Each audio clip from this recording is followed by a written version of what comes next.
48페이지 어제 용왕 부분 이어서 개성 부분이죠. 용왕의 개성 찬탄이라. 이 시에 비루박차 용왕이 성불위력하사 보호간일체 제용왕 중의하고 이설 성언하사대 여간열의 법 상의하라. 이자는 무슨 이자고? 응? 이자 많이 나오잖아, 그치? 그러할 다른 뜻 중에 어떤 것들이 비슷한 게 있어요?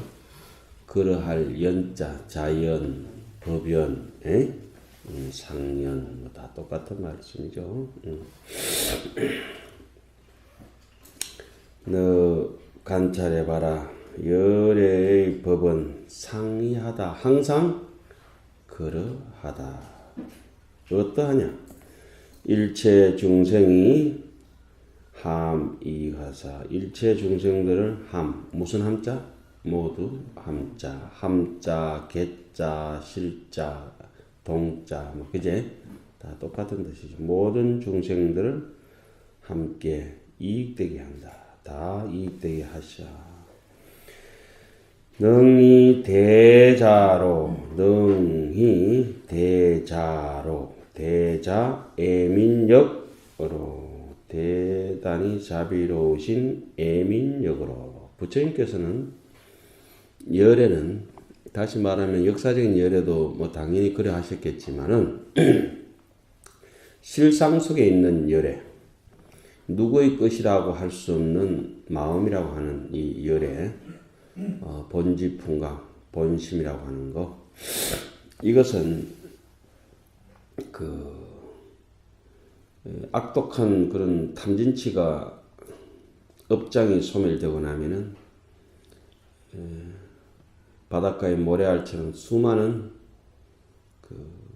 근본적으로 무루의 완벽한 찔찔 새는 게 없고 바람 빠지는 게 없고 퍼펙트한 깨지지도 물들지도 않는 부정불감의 완벽한 성품의 심상이 저절로 드러나는데, 그 이름을 대표적으로는 뭐라고 해놨어요? 대자 애민역이라. 일반 중생들은 거래와 인연에 얽매여서 서로 깊은 사이다, 서로 관계없는 사이다, 이렇게 하면서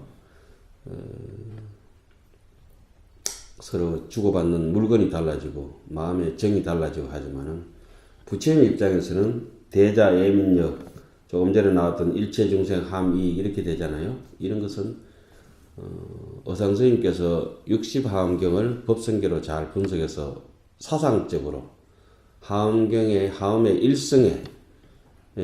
일성이라고 하는 것은 시대 공간을 초월해서 어떤 형편과 처지를 초월해서 절대평등의 세계거든.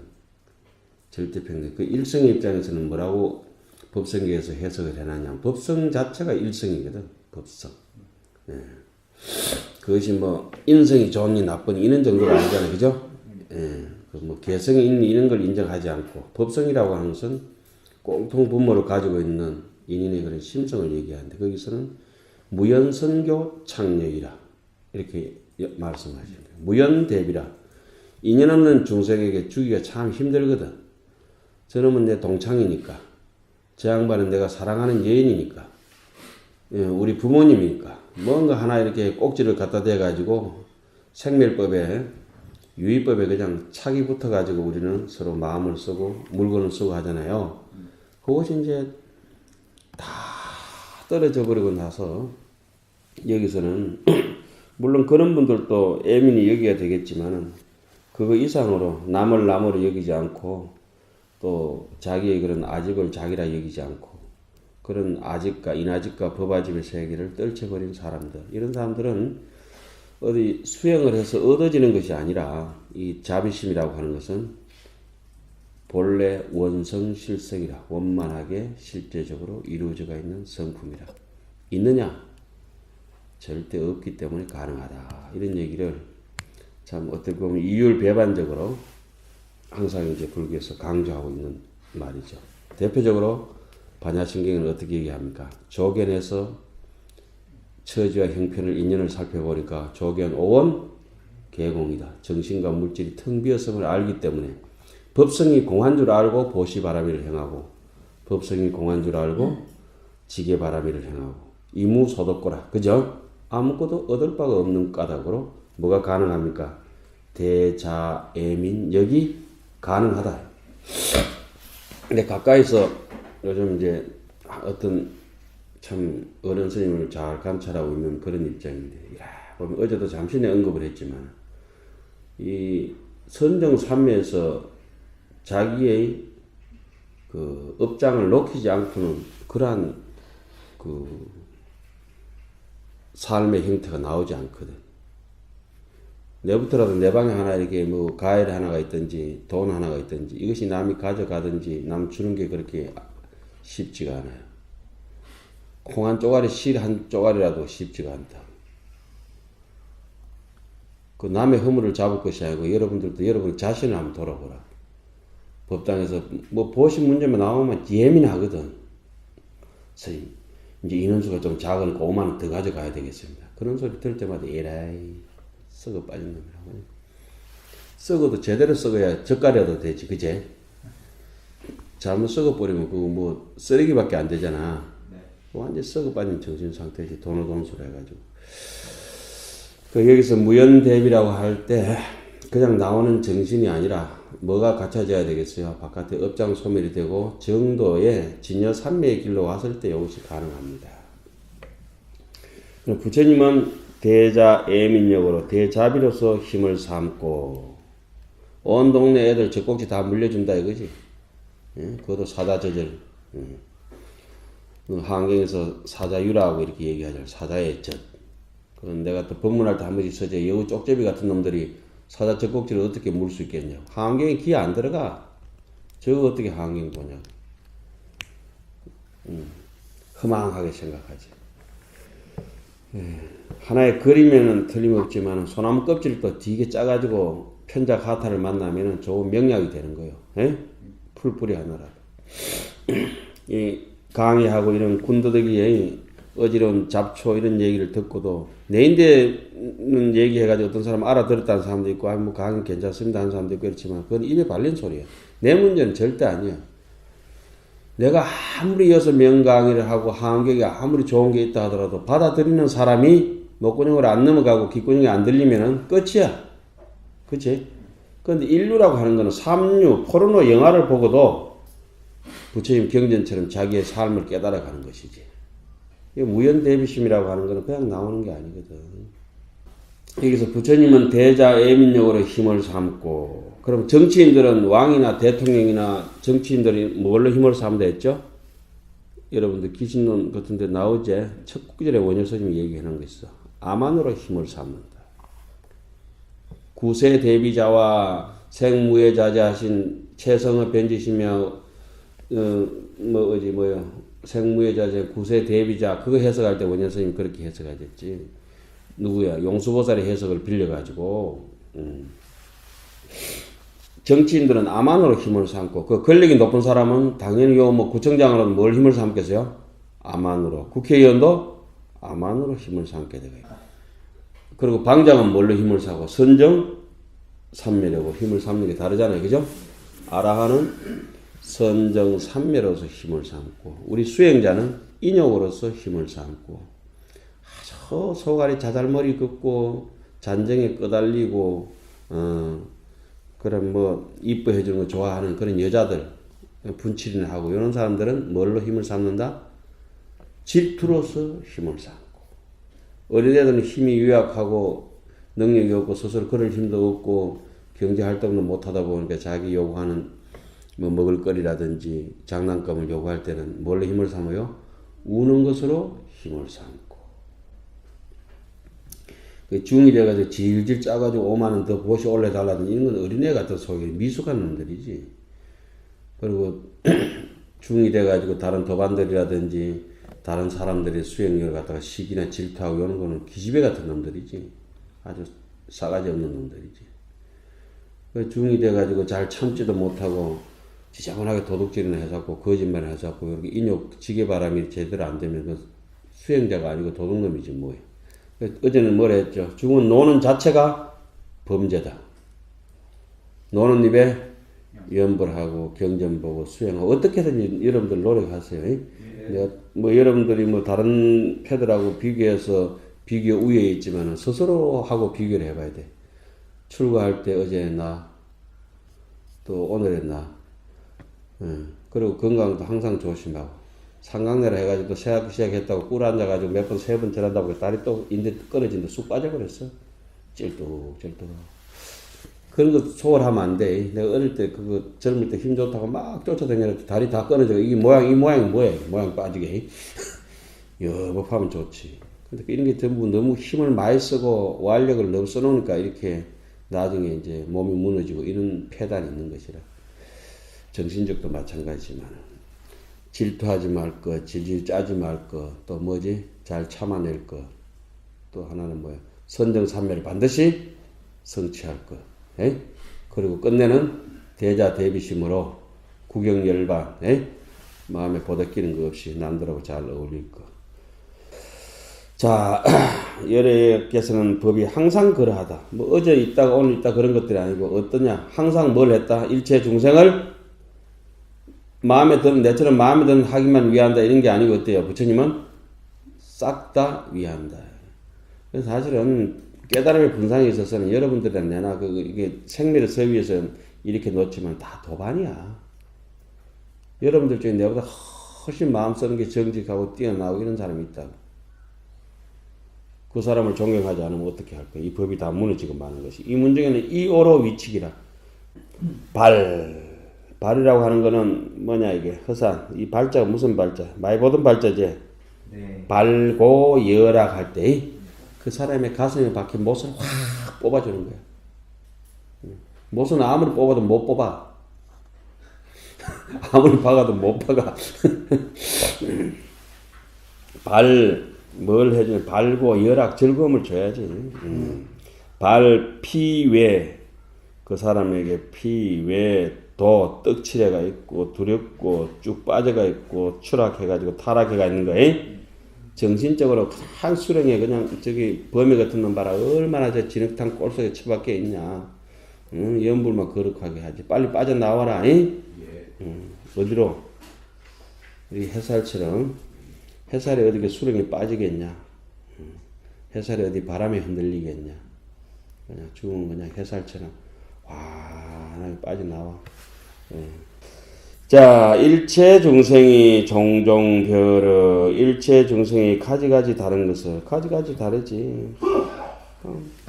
천하에 빨주노초 파란 꽃이 얼마나 다르고, 고기도 생김새가 뭐 지네리비가 다 다르고, 길고 짧은 놈이 있고, 높고 낮은 놈이 천차만별이다. 그래, 뭐 어느 것을 잡았다고 하면은 다 손대버리고, 씹으린다고 하면 햇바닥에 다 빠져버리고 그런 것이라. 사실은 거짓말이라. 근데 뭐 소중하지 않은 게 이렇게 해서 저 안에 별이 저래 많다 하더라도 별마다 다 다른 거거든. 색깔도 다르고 거리도 다르고. 일모단이 대시연이라. 그런데 그 모든 것을 일모단에 지금 현재의 일념 가운데 그 다른 것이 다 나타나 버렸다. 지금 아무 여지의 조건도 없이 몸 비틀 틈도 없는데 그 자리에 10만 8천 명의 대중이 모여서 함께 법문을 듣고 함께 노래하고 있다. 이 좁아터진 육신에서 눈, 코, 입기가 확연히 보고 듣고 다 하잖아. 어디에 있느냐. 뭐 시신경이 보는 데 있느냐. 기신경이, 이신경이 귀에 붙어 있느냐. 이렇게 얘기하지만. 그럼 신경의 종착역은 어디냐. 이거. 결국 아는 종착역은 어디냐. 이거. 안다고 하는 게 뭐냐. 이거. 껍데기로 저 끝에 지말로 나와가 있는 거, 끝에 있는 거 말고, 그제?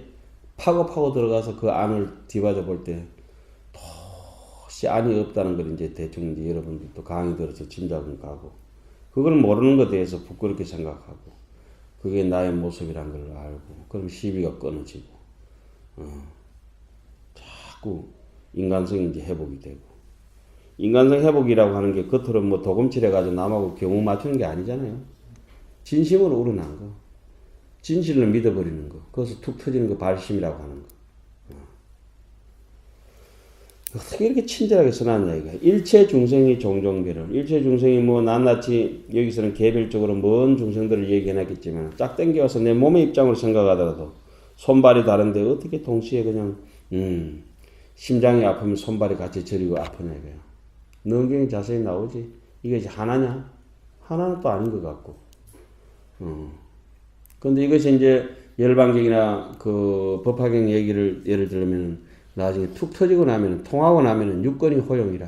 눈으로 볼 수도 있고, 눈으로 들을 수도 있고, 눈으로 맛을 느낄 수도 있고, 눈으로 향기를 맡을 수도 있고, 귀로 볼 수도 있고, 귀로 들을 수 있다는데, 이것이 다 무한입이 설신이가 됐을 때, 통째로 꿈속에서 보고 듣고 하듯이, 꿈속에서 보고 듣는 것이 눈이 듣냐? 두 눈을 꼭 감고 있는데, 꿈속에 환하게 보이는 것을, 그걸 눈이 어떻게 봤다고 할 수 있고, 꿈속에서 영역이 들었는데 깊은 잠 속에서 귓구녕이 어떻게 들었다고 할 수 있겠느냐.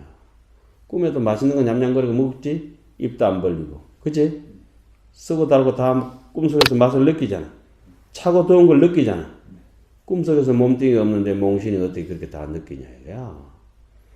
도대체 꿈인가 바깥인가. 이런 것이 꿈과 안팎이 다 내외가 명철해서 끊어져 버리고 나니까 오메가 1료더라. 오메가 1료라고 하는 것은 뭐 낮에 생각하던 거 밤에까지 쭉 하도가 이어지고 이런 것들이 오메가 1료가 아니잖아. 낮에 청정했던 것이 꿈속까지도 청정한 게 오메가 1료 한결 같은 것이라. 꿈속까지라도 잡념이 없는 것이지. 뭐 낮에 당구 치는 거 생각해가지고 꿈속에서 그 저기 눈 감았는데 당구 아래 100명 돌아가. 그게 오메가 1료가 아니라. 해오라.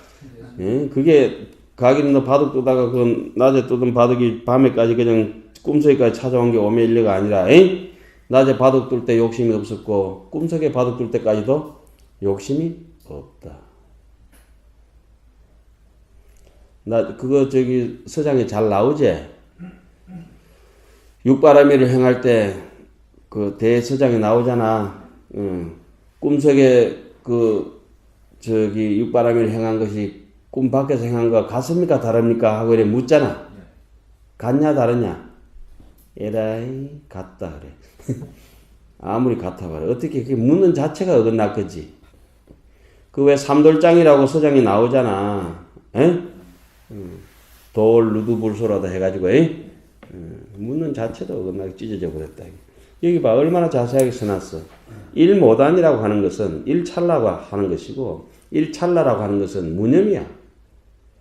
찰나라고 하는 것은 찰나가 없으면은, 자, 일로 주목해 보세요. 여기서 이만큼 거리와 시간이 있는데, 여기 여지가 하나도 없이 시간이 1초도 안 저지고 아무 시간도 없다면 어떻게 되겠어요? 무간극이라. 간극이 없으면 어떻게 돼? 업을 저지를 일이 절대 없다고 나오잖아요. 그죠? 그걸 갖다가 기신론에서는 각심 초기에 심무초상이라고 해석한다고 기신론 본문에 나와 있어요. 각심 초기에 마음이 처음 일어나는 것을 이렇게 쳐다보면은 그때는 심은 마음은 무초상이라 업상이 없다는 거지. 그 얘기를 원효스님이 거품을 물고 해석을 해놓고 목판문이나 다른 이렇게 불교 교리 형상을 정리할 때 심무초상을 굉장히 크게 이제 지급을 하거든. 그게 바로 견성의 바로 눈앞이거든. 그게 견성이거든. 그거는 부처님이라서 유불공지 가능하다 했거든. 그것도 어둡잖게 거짓말 하는 사람도 있지. 그거는 부처님이라 가능하다. 그거 알면은 부처님이야. 그걸 청량국사께서 제 7회차 설법 할 때, 십정, 십통, 십인품 할 때 있잖아요. 그제? 그 십정품 해석을 할 때, 청량국사가 원효스님의 기신론을 빌려서 해석을 한다고. 그때 부처님 여력께서 삼매에 들어갔다. 어디에 들어가셨느냐? 찰나제 삼매에 들어가셨다. 이래 나오거든. 찰나제. 지금 내 방금 뭐라 했죠? 일모단, 일찰나 이래 했잖아요. 그죠? 찰나제라고 하는 건 찰나의 사이야. 찰나 사이가 뭐 16분의 1초, 7분의 1초 뭐 다양하게 이렇게 짧은 시간을 얘기를 하지만은 그때 실제적으로 찰나라고 하는 것은 1100억 화신이라면 1100억 명의 화신이 아니잖아요. 무수히 많다는 뜻이고, 그럼 일찰나랑 일모단이라는 것은 very little이요. 예? 짐작까지. 뭐, 하나의 단위를 얘기하고자 1분, 2분, 1초, 2초 이렇게 얘기하는 게 아닙니다. 여기서 1모단이라서 뭐 어떻게 서클이 얼마큼 되고 이런 정도가 아니고 어떻게 돼? 파이 이런 거 따지는 게 아니고 그런 자체를 인정하지 않는 거예요. 그 일찰나제라고 하는 거는 무념을 얘기한다 이래 해놨거든. 무념무상 절일체 하잖아요. 그게 찰나의 순간이에요. 찰나제. 제라고 하는 건 사이잖아요. 국제라면 나라 사이 이렇게 되잖아요. 경계선. 찰나제라고 하는 거는 찰나라고 하는 건 무념이라 해요. 무념. 일념도 그 일념이라 했을 때 그 일념이 뭐야? 일념이 바로 무념이야. 그 일상무상이라고 건강경이 나오잖아. 우리. 한 상이라고 했을 때 그 상은 없는 것이다 이거지. 진공의 상태다 이거지. 그런 개념을 파악하고 이렇게 본다고 하면은 뜻이 확 들어온 거. 일체 중생이 가지가지 다른 것을 어디에 하여튼 인연이 일어날 수 없는 자리에 일모단에서 진공에서 계시엔이라. 색적 시공 공적 시색이라. 우리 이렇게 얘기하잖아요. 그죠? 진공 또 뭐라지? 묘유. 공적 영지. 이런 식으로. 신통 변화가 만세계 하시니 그런 신통 변화가 세간에 가득하다. 이렇게 반거사는 이런 구절에 감동을 해버리고 어떻게 했지? 운수급반시가 신통묘용이 운수급반시로다. 그지? 신통과 묘용이 뭐라고 했지? 서장에 물 깊고 나무 지고 밥 먹고 똥 사고 잠자고 깨고 하는 것이 전부 다 신통묘용이다. 이렇게 말하는 게 신통이다. 그렇게 얘기하잖아요. 직지 같은 데는 이 마음의 작용을 갖다가 그 스님께서는 보십니까? 그러니까 스님은 나는 본다. 몇 군데서 작용합니까? 8군데서 작용한다. 본체는 볼 수 없지만 작용은 다 보죠. 어떻게 봅니까? 어떻게 작용합니까? 눈에서 작동한다. 귀에서 작동한다. 코에서 작동한다. 혓바닥에 작동한다. 몸에서 작동한다. 생각에서 작동한다. 손에서 작동하면 만진다. 그지? 발에서 작동하면 걷는다. 그리고 우리 얘기하기를 그걸 묶어서 간단하게 뭐라 행주자와 어묵 동정이 신통 묘용이다. 뭐만 하지 않는다면 집착해서 사로잡히지만 않는다면 힘들지. 능경 그 마지막에 칠제정심 할 때 이렇게 나오지. 무착이란 있을 수 없다. 처음에는 뭐고 제내, 제외, 잠근, 장암, 그 다음에 중간, 수합, 무착 이렇게 나오잖아요. 그죠? 능경 다 했지? 그리고 명암통성 영공울청에 다 돌려보내버리고 파란변경을 돌려보내고 사약으로 돌리고 능경이 참선교과서로서는 최고 좋은 거거든.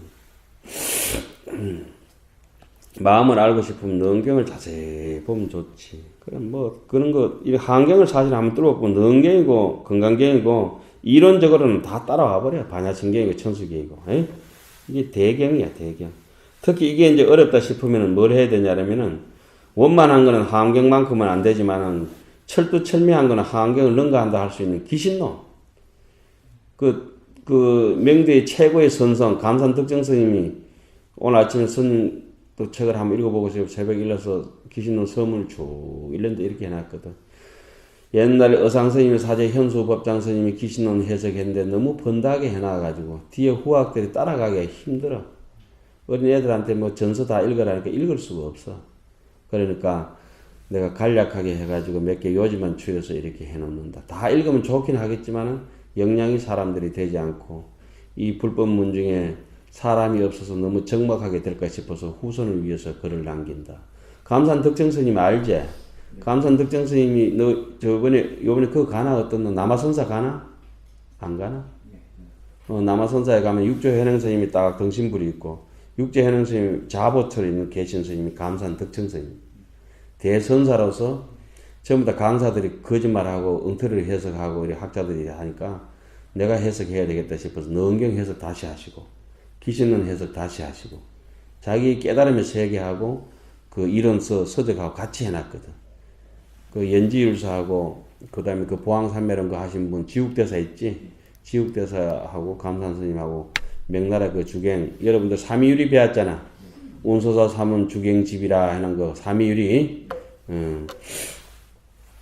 그 뭐 오하이전에는 전전계율하고 오하이유라 박래전교 참선이래 할 때 그 참선할 때 뭐 삼위유리 할 때 다 배웠지. 그 연지대사하고 지국대사하고 감산대사 이 세 분이 그 명나라 시대 때 3대 선성이거든.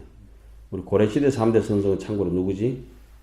나홍스님, 그 다음에 태고보우스님, 또 한 분은